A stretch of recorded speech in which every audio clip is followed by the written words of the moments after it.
Hi, everybody. This is Elenbaas from Nightlight Astrology, and these are your horoscopes for February of 2019. So this is the Sun and Rising Sign horoscope for Aquarius. All right, I'm going to put your chart up on the screen, and we'll go ahead and take a look. So the month begins with a very powerful square from the planet Mars to the planet Pluto, from your third house, Mars in Aries, to your 12th house, Pluto in Capricorn. Now, I'm using two keywords for this transit: confrontation and catharsis. Mars is, of course, a god of war, a god that is associated with confrontation. And Pluto is a planet that often releases pent-up energy or kind of allows for a very deep and meaningful, but sometimes difficult and even terrifying encounter with the unconscious. So a phrase that we use to talk about those events that seem to come up from a place deep within. And we don't always know exactly when these events are going to happen or why they happen. They're very mysterious. The same way that we have dreams sometimes that are very powerful, that seem to appear out of nowhere and speak to us very deeply. That's what the unconscious is like. And of course, Hades, Pluto, was also related to the dream space. So there's a very, very famous book, if you ever want to read more about it, called Dream in the Underworld by James Hillman, which is very interesting. At any rate, I'm talking about this because the third house is associated with the mind, with siblings, with neighbors, your kind of immediate sphere of activities, immediate obligations that you have in your local sort of immediate environment. And Pluto is the god of the depths. And so don't be surprised if whatever's on your mind in the first couple of days of the month, or whatever comes out of your mouth, is very powerful and explosive. And it may be that you are going to be visited from the voices of your unconscious. It could also be that there is a degree of confrontation or conflict in close relationships in your immediate sphere. It could also be that you're having something of a philosophical crisis, or that you have to be very careful about verbal or verbal outburst or mental agitation to start the month. But the possibility of having a meaningful confrontation is also there within yourself or with somebody else, a kind of breakthrough, but it may come with a kind of discharge or release of pent-up energies. That's the Mars-Pluto dynamic. Now, on February 13th, you're going to see another dynamic. Same basic sphere. Mars will conjoin Uranus in the third house. Now, this is the planet of rebellion and sudden, unexpected, shocking events. Paradigm breaker. Uranus getting together with confrontational god of war Mars. This is another moment where you could argue that Aquarians are having something of a philosophical breakthrough this month, or that the themes of defiance, rebellion, conflict, or confrontation within a very close sphere, again, neighbors, siblings, your immediate environment, even your mind and your day-to-day, there's more of a theme of urgency, potential erratic and sudden conflict. So you want to be careful about that. Again, it's a great month if something needs to be said and something needs to be done with a certain degree of urgency. It could be a good time to do it. But you also want to be very careful of basically burning bridges and having a conflict with someone in a way that's not constructive, being too urgent and rebellious and a little erratic mentally. So you definitely want to watch for those. Those are the red flags that I have for this month for you. So another powerful moment for you this month is the new moon on February 4th, which lands in your first house and home sign of Aquarius, indicating a new beginning. The new beginning promised by a new moon in your home sign and first house is it's hard to discern exactly what that might mean. But with the planet Saturn, your ruling planet, in your 12th house, and Venus also just entering your 12th house. One of the things that you want to be thinking about this month is identity and the theme of whether you are living from a space of feeling like an outsider, or if you're feeling like you have an integrated way of being in the world. These are very important questions for Aquarians in general. Actually, let me read you what I wrote for Aquarians in my written column, because I think you'll find it interesting. So a lot of the times, the theme of whether I'm an outsider or a loner, these are important questions for Aquarians. It's a Saturn-ruled sign. So I said,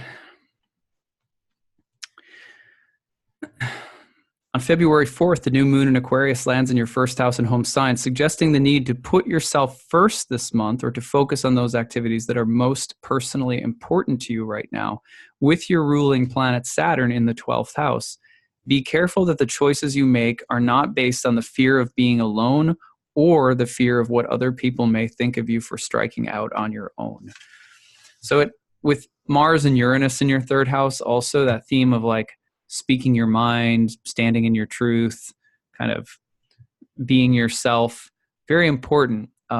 Sometimes, we won't do that because we feel like, oh, I don't want to be more of an outsider than I have to be, or we're afraid of being alone if we strike out on our own. On the other hand, sometimes if we think of ourselves too much in terms of the outsider, and we carry a chip on our shoulders sort of perpetually, and we may burn a lot of bridges and isolate ourselves. On the other hand, striking out on our own is often that's often the call of a Saturnine person. Sometimes Saturnine people are sometimes more loners by nature, and it's a difficult part of what you're here to integrate and accept about yourself sometimes, even though that it may not be easy. But being yourself often does not garner a lot of social respect. So these are themes that I think are very deep for Aquarians this month, with the new moon landing in your first house while its ruler Saturn is in the 12th. What to speak of the fact that Venus, right around the 4th, also enters your 12th house to stay for the month, where these exact same themes about being alone or being a part of something are pronounced, because Venus, the goddess of love, is in the 12th house, which often has to do with being alone or isolated. So love and loneliness, being accepted and being understood versus being rejected or misunderstood, questions with Venus in the 12th as well. And there's two very important moments for Venus this month. One, which may be bring a lot of wisdom into your relationships, or may give you a very deep understanding of yourself and who you are, and the way in which who you are is either accepted and loved and embraced in your intimate relationships, or sort of rejected. And that's a painful experience that no one is fully accepted in a relationship. There's always, if you look at your important relationships, there's always something you say, well, I wish I could change this or that, and then it would be perfect. Well, sometimes looking at those things that we love and embrace or reject and cast out within our relationships, of the way that we're rejected or we're embraced, or the way that we reject or embrace others. These are important themes for Venus and Saturn in your 12th house around February 18th. And then there's an even deeper moment of intense kind of emotional transformation happening. A lot of planets will be in a lot of planets in Pisces, and you're going to have Venus conjoining Pluto around February 23rd. And that's another deep moment of kind of catharsis and transformation and relationships. And the themes of loneliness and your inner demons and things like that will be a big part of it. That's February 22nd into the 23rd. A few other moments this month that stand out. For example, on February 14th, Mars, I'm kind of jumping around this month, but Mars will enter your fourth house of home and family, where it will exert its Mars-like themes of confrontation and conflict, as well as courage and action for the next 40 plus days, entering the fourth house of home, family, parents, property, land, right around Valentine's Day. Be there for a while, so you might feel that influence entering into the home or domestic sphere of life. And then I think it's also interesting that on February 18th, the planet Chiron will be entering Aries, where it will stay for the next, better part of the next decade. And Aries, in the third house, is a place of siblings. It's also, again, related to the mind. So this theme of the healing of the mind, the healing of speech, the transformation of your everyday environment, what you're beholden to, and what you do in your local kind of daily sphere, as well as your mind, speech, communication, learning, writing, thinking. These areas become very pronounced with Chiron, the teacher, the healer, the wound, and the pain entering that house. So a big transition from out of that space.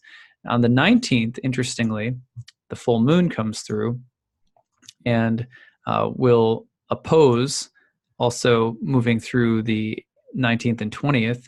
The full moon will come through the 8th house, and then Mercury and Neptune are getting together in a conjunction in your second house. So this has the full moon time has the power to bring up the subject of finances, joint finances, shared finances, assets, sales, property, and sometimes the letting or renting of property. The other thing can be the difference between the power differential in relationships around money and finances and bills and things like that. Debt, business matters can be, really pronounced. It is an interesting moment with with Mercury and Neptune conjoining in the second house. Potential for some. Be careful of what you're buying around that time, and you also want to be careful of what kind of business agreements you're making, or being really idealistic about something related to money or finances. This has the power to deceive. On the other hand, there may be, kind of otherworldly spiritual insights or revelations surrounding business and money, some sort of inspiration or dream that comes through. Just be careful, because Mercury's in its fall. It's going to turn retrograde next month. There's a lot of changes that are going to be emphasized in your second house of money and finances next month for sure. So, what to speak of Uranus entering Taurus and moving into your fourth house next month. So we'll be talking about that when we return next month. So those are the big transits of the month for you. I hope that these are interesting, give you some good things to think about. It should be a very busy and dynamic month in the news, as Uranus is culminating in Aries, and we have such a powerful sequence from Mars in the first half of the month, especially. So keep a cool head if you can. And remember that what makes you truly unique is something that those who love you the most will see and care deeply about. And it's not, and to have only a few people who see you and love you for who you are is enough in life. It's truly rare to even have a handful of people who really get you. So something to think about with all that Venus in your 12th this month. All right, take care, Aquarius. We'll see you next month. If you want to, by the way, leave your comments on the YouTube feed, or feel free to email me your stories at nightlightastrology@gmail.com. Okay, take care. Bye.